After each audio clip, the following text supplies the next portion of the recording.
Mga kagabay, magandang hapon, magandang gabi, magandang umaga, magandang tanghali. Saan man tayo naroroon, anuman ang ating mga ginagawa, una at higit sa lahat, ating ialay ang ating mga sarili sa ating Panginoon. Sa loob lamang ng ilang mga sandali, ating damhin ang presensya ng Diyos. Sumas sa atin ng pagpapala, ang biyaya, ang pag-ibig, at ang kapayapaan ng Ama, ng Anak, at ng Espiritu Santo, nabubuhay at naghahari, iisang Diyos, magpas sa walang hanggan. Mga kagabay, nakasulat sa banal na aklat, sa banal na kasultan, o yung tinatawag nating Biblia.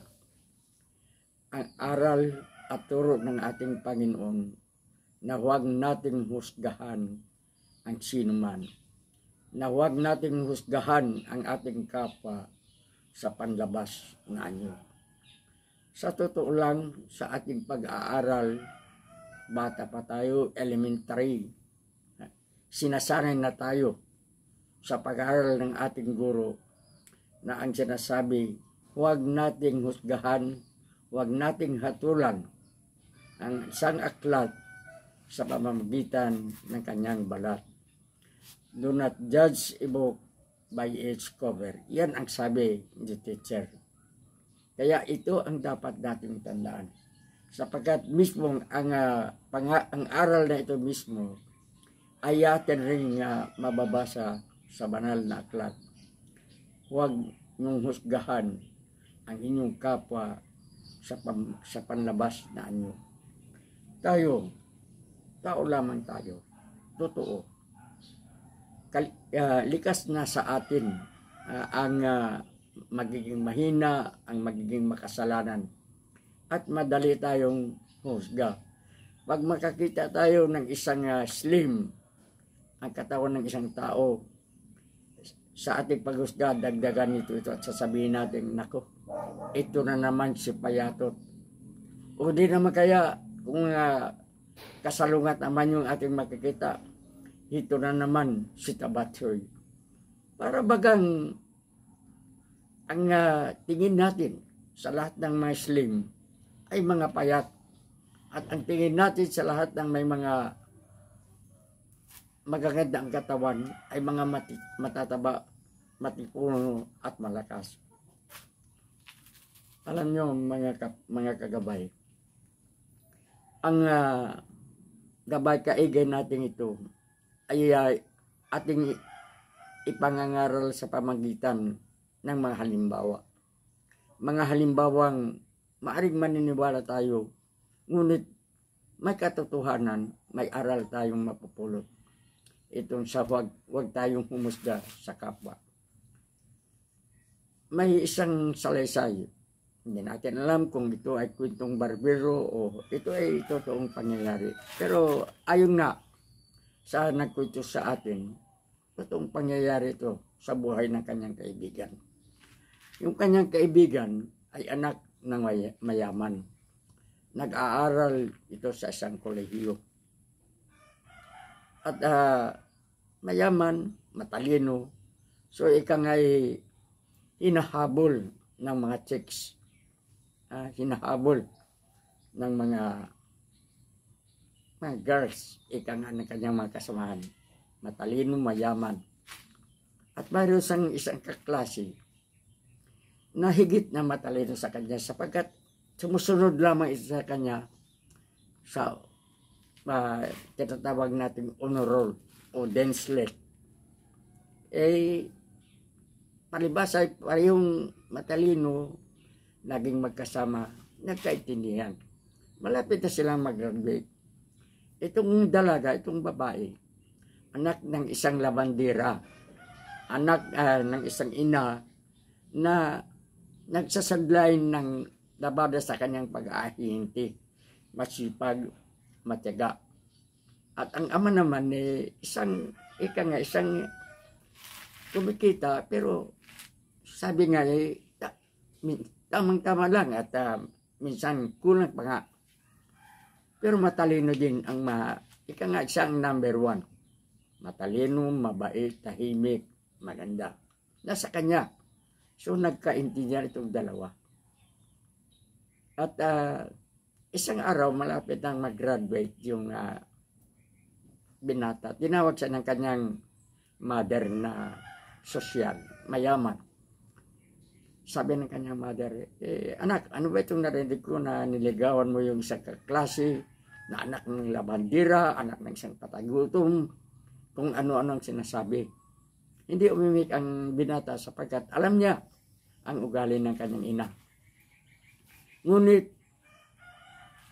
nang magtapos ang graduation, nagtanan ang dalawa.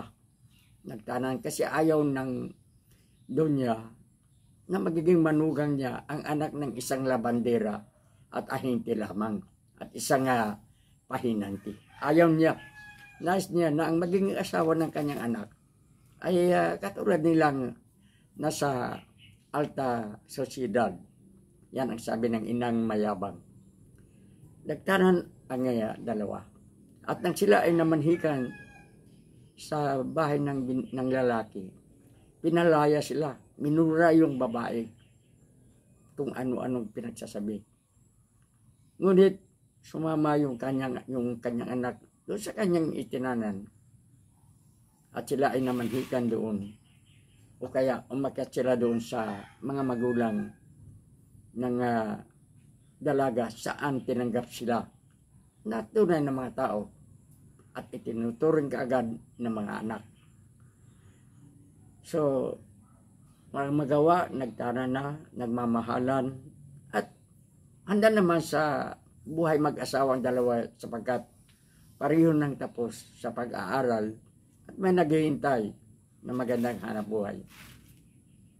Nagpakasal sa madaling salita. Wala yung mga magulang ng lalaki. Walang dumalo kahit mga kamag-anak. Nang matapos na ang kasal, matapos na ang kaunting handaan at nagsalis na ang mga panauhin, mga bisita, mga kamag-anak, kumuha ang ina ng babae ng isang envelope at ibinigay sa anak. At ang sabi, tingnan mo yan anak, ito ang regalo ko sa inyong dalawa para sa inyong kasal. So, nang binuksan ng dalawa yung envelope, nakita nila ang isang titulo ng lupa. At may kasamang isang marangyang bahay para sa kanilang dalawa. Ngunit doon sa titulo, nakalagay ang pangalan sa babae lamang. At ang sabi ng ina ng babae sa lalaki, anak, yung titulong yan, naihanda yan, hindi pa kayo kasal. At hindi ko naman alam kung sino ang magiging asawa ng aking anak. Ngunit sa inyong dalawa yung nakalaman dyan sa titulo. Dito humanga lalo ang lalaki sa kanyang naging binan. Alam niya na hindi kailanman mahihirapan silang dalawa. At lubusan siyang nagpasalamat na hindi niya hinusgahan ang kanyang nagiging asawa sa panlabas na anyo nito sa katayuan nito sa lipunan. Hindi katulad ng kanyang ina na noong mga panahon na yan, patay na patay sa malaking pagkapahiya sapagkat nakita niya na kanyang hinusgahang magiging manugang ay anak pala ng isang inang kahit mahirap, handang-handa sa magandang kinabukasan ng anak, hindi katulad niya. Mga kagabay, sa marami ng pagkakataon, ang mga hinahamak, ang mga inaapi, ang mga nilalait, magiging si Jesus. Sino bang naniniwala na si Jesus ang hari ng mga hari? Sino bang naniniwala na si Jesus ang Mesiyas? Wala. Dahil sa hinusgahan ng mali.